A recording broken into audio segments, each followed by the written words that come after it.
Mesdames et messieurs, chers compatriotes, chers amis, tout protocole observé. Il m'est particulièrement agréable de pouvoir participer au lancement officiel du processus d'identification des compétences guinéennes et des entreprises guinéennes établies à l'étranger, ce samedi 23 août 2025, initié par l'unité de gestion du programme cadre d'appui à la diplomatie économique, à l'intelligence stratégique et à la coopération internationale PODEIC 2022-2027, en partenariat avec le PNUD et le ministère des Affaires étrangères. J'en suis d'autant plus fier que j'ai assisté il y a un mois, jour pour jour, au lancement à Conakry le 23 juillet 2025, du projet Sabati, piloté par la Direction générale des Guinéens établis à l'étranger et dont la vulgarisation auprès de notre diaspora se fera très bientôt. En sus de l'ensemble des actes déjà posés et des initiatives en cours de réalisation, tout ceci vient s'inscrire dans la vision et l'ardente volonté du ministre des Affaires étrangères, de l'intégration africaine et des Guinéens établis à l'étranger, son Excellence Dr Moïsenda Kouyaté, de donner une voix plus influente et une place centrale aux Guinéens établis hors du pays, tout en ayant un impact mesurable sur les problématiques de développement durable, de la migration irrégulière et de la réinsertion socio-économique des Guinéens de retour ou de ceux désirés de se mettre au service de la nation. De manière plus générale, les diasporas africaines jouent en effet un rôle notable et appréciable dans les efforts du développement local dans leur pays d'origine. Leurs actions sont remarquables dans les activités d'économie sociale où les associations diasporiques prennent des initiatives seules ou en partenariat avec des mouvements associatifs de leur pays de résidence. C'est donc le lieu de saluer les sacrifices et les efforts inlassables, reconnus ou non, visibles ou pas, des diasporas guinéennes que vous représentez, qui, quels que soient les domaines dans lesquels ils excellent, social, scientifique, économique, politique, sportif, culturel, tourisme, et bien évidemment dans les domaines de la gouvernance, de la santé, de la formation, de l'éducation et de l'environnement, jouent un rôle clé dans le développement de la Guinée par le biais des transferts financiers importants qui soutiennent directement les familles et les économies locales. Elles contribuent aussi à la croissance grâce à l'investissement de capitaux et au transfert de compétences. Fuite de cerveau atténuée, partage d'expertise locale et internationale et à l'engagement civique, association, soutien aux institutions étatiques, sensibilisation par exemple sur les problématiques de climat. Cependant, il reste des défis majeurs à relever, notamment la nécessité de mieux capitaliser et de mieux valoriser ce potentiel et de mettre en place des mécanismes pour en augmenter les bénéfices au niveau de la Guinée et au-delà, en l'orientant vers des secteurs productifs inscrits dans les objectifs de développement du pays. C'est pourquoi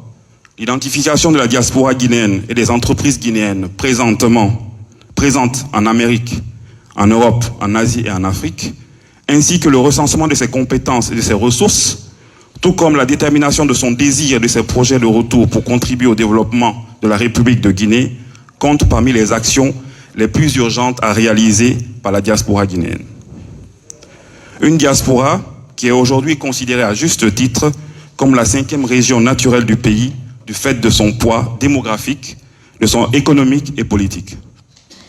L'insuffisance, la fragmentation, voire l'obsolescence des données disponibles sur les caractéristiques des Guinéens à l'étranger rend difficile la traçabilité d'un profil complet et fiable de la diaspora guinéenne. La tendance générale montre que les envois de fonds étaient respectivement en 2005 et 2010 de 42 millions et 46 millions de dollars, représentant 1% du PIB de la Guinée, selon la Banque mondiale en 2017, alors que les envois de fonds ont augmenté pour atteindre 93 millions de dollars en 2015 et représentant, en 2018, représentant 1,53% du PIB du pays. Il est important, voire nécessaire, de dépasser la vision circonscrivant principalement l'apport de cet acteur sur le seul angle financier. La question des transferts de fonds et leur structuration en faveur de projets à fort impact économique et social est certes cruciale, mais l'enjeu est davantage de valoriser le vivier de compétences que constitue la diaspora guinéenne. En même temps, il est absolument important de créer sur place, en Guinée, des conditions favorables à la réintégration des Guinéens de retour et à leur épanouissement équilibré. L'objectif général étant de mobiliser et d'engager davantage la diaspora guinéenne dans le processus de développement socio-économique du pays en évaluant et en valorisant son immense potentiel. Ce sont ces arguments, entre autres, qui ont conduit le gouvernement de la transition, sous la présidence du général Mamadi Doumbouya, et à travers l'engagement personnel et fort de son Excellence Dr Moïse-Nda Kouyaté, ministre des Affaires étrangères et de l'intégration africaine et guinéenne établie à l'étranger, à mettre en place la structure fédérative et semi-étatique du Haut Conseil des Guinéens établis à l'étranger, que j'ai l'honneur de présider depuis le 11 septembre 2023. Donc, j'invite la diaspora, comme l'a fait tout à l'heure son Excellence Monsieur l'Ambassadeur, de féliciter son Excellence Monsieur le Ministre pour cet engagement et ce regard particulier qu'il lance vers la diaspora. On vous dit merci, Excellence. Il est important de souligner que le Haut Conseil est un organe de consultation, de concertation, de conseil et de suivi de l'application de la politique du gouvernement en matière de gestion de la diaspora et du flux migratoire. Il est chargé de stimuler la contribution des Guinéens de la diaspora au développement socio-économique, culturel et politique, de proposer des programmes d'information et de formation en faveur des candidats à l'immigration clandestine, de favoriser les investissements productifs, de formuler des recommandations pour la gestion, la promotion et la protection des Guinéens de l'étranger. Tout ceci requiert la prise en compte de nombreux aspects et facteurs qui encouragent les actions en faveur d'investissements productifs selon les secteurs prioritaires de développement du gouvernement. Nous sommes conscients que son Excellence, Monsieur le Ministre, est résolu à doter la Guinée de tous les instruments de sa politique étrangère en mettant un accent particulier sur les Guinéens établis à l'étranger. Les formes d'immigration de nos populations et leurs motivations réelles permettent d'établir le profil du Guinéen de l'étranger, un profil essentiellement laborieux et fort d'un savoir et d'un savoir-faire, quelle que soit la catégorie socio-professionnelle. D'où le défi de définir des stratégies visionnaires, innovatrices et incitatrices comme celle-là, pour assurer leur réinsertion intelligente dans l'ensemble des écosystèmes au service du développement national, que ce soit dans le secteur public ou le secteur privé. Nous remercions notre ministre qui, à travers la DGGE, met tout en œuvre pour renforcer et rendre pleinement opérationnel le Haut Conseil afin qu'il réponde efficacement aux attentes qui ont motivé sa création. Le bureau exécutif du Haut Conseil est composé de 21 personnes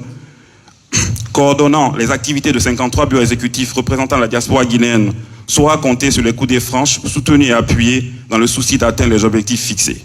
Dans cette logique, nous sommes très heureux de pouvoir, dans un futur proche et en marge de ce projet, nous connaître, identifier nos spécificités, nos atouts et nos faiblesses, de mieux estimer le rôle, le poids effectif ou potentiel de diaspora pour le développement de la République de Guinée. Nous sommes convaincus que le partage de connaissances et de compétences est un levier puissant pour construire un avenir plus durable et équitable. Je dis merci à la DGGE et au ministère des Affaires étrangères qui donnent ainsi,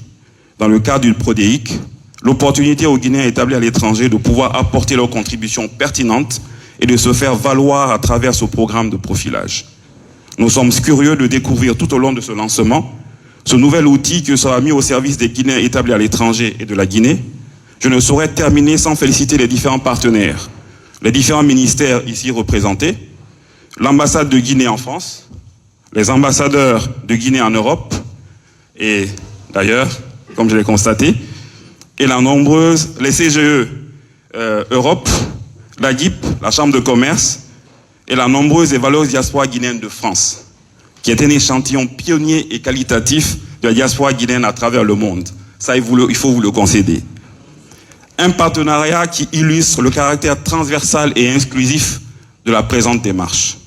Mes vifs remerciements donc à son Excellence Monsieur le Ministre Dr Moïse-Nda Kouyaté pour cet espace d'échange et de co-construction qu'il offre sans cesse aux Guinéens d'ici et d'ailleurs. Comme pour reprendre un slogan